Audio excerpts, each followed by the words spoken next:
For much of the modern era, the future has been framed through technology, energy, capital, and geopolitics, yet beneath all of these visible forces lies a quieter constraint that will ultimately determine which nations thrive and which gradually lose relevance, and that constraint is water.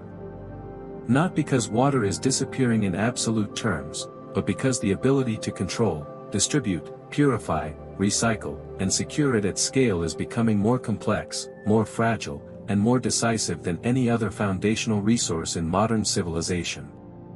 For most of human history, water was treated as geography, something shaped by rivers, rainfall, and seasonal predictability, and societies organized themselves around what nature provided.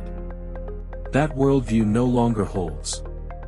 Climate volatility, industrial concentration, and dense megacities have turned water from a background condition into an active variable, one that must be managed continuously rather than assumed. Today, water is no longer simply a natural resource. It is an engineered system. It must be captured, stored, filtered, transported, recycled, and protected without interruption, because even short disruptions now ripple across entire economies in ways that were unimaginable just a few decades ago. Modern power itself is deeply water-intensive in ways most people never see. Advanced semiconductor fabrication consumes millions of liters of ultra-pure water every single day. Energy production depends on stable water input for cooling and processing. Green hydrogen cannot scale without reliable water access. Advanced manufacturing requires precision cleaning and thermal control.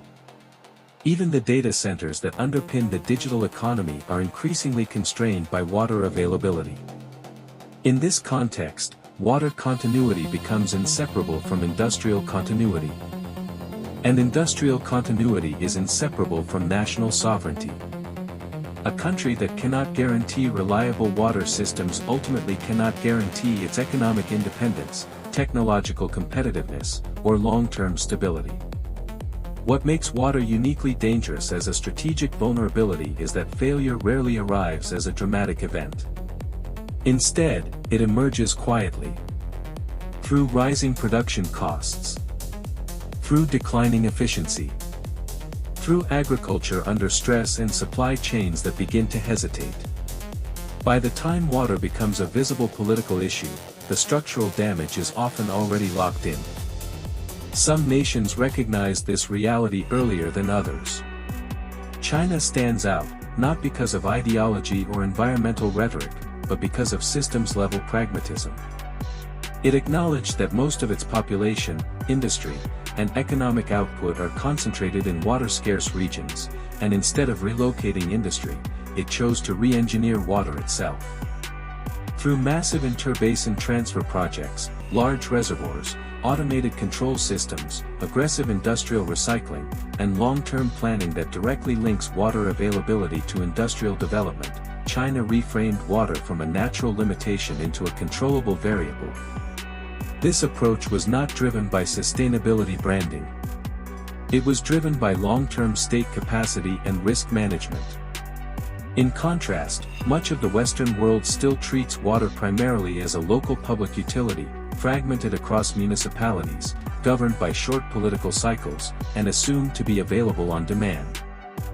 That assumption is becoming increasingly dangerous as water systems begin to behave less like passive infrastructure and more like complex networks that must be actively balanced in real time. At national scale, water behaves much more like an energy grid or a logistics system than a simple utility. Flows must be monitored continuously. Losses must be detected instantly. Demand must be forecasted accurately. Reserves must be buffered against increasingly extreme weather events that no longer follow historical patterns. Manual management is no longer sufficient. This is why advanced countries are now integrating automation, artificial intelligence, sensor networks, and robotics into water infrastructure, transforming it into a cyber-physical system capable of self-monitoring and predictive control.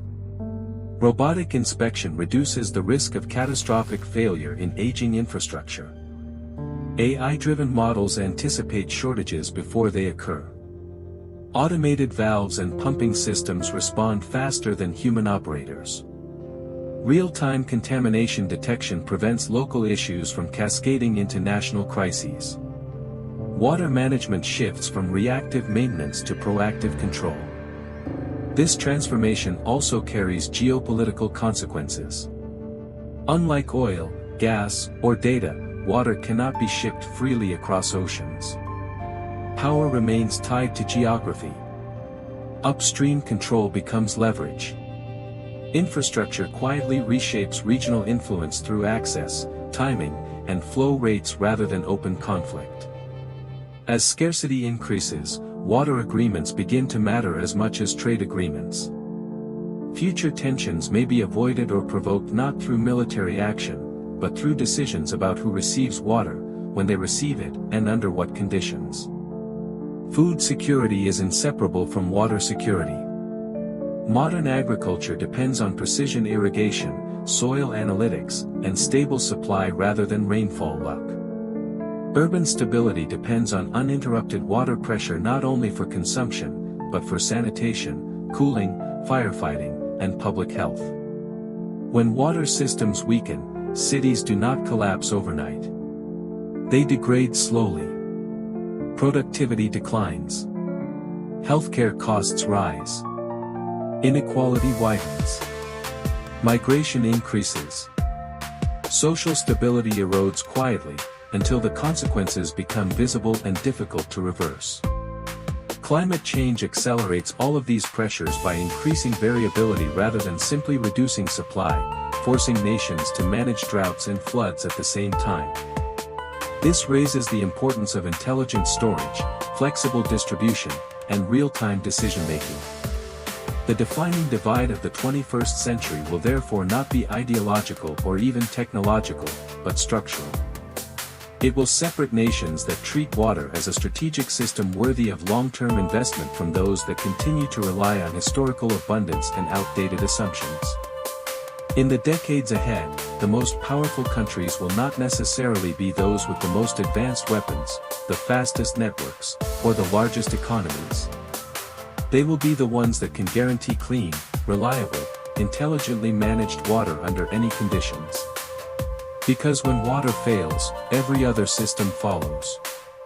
And when water is secured, the future remains negotiable.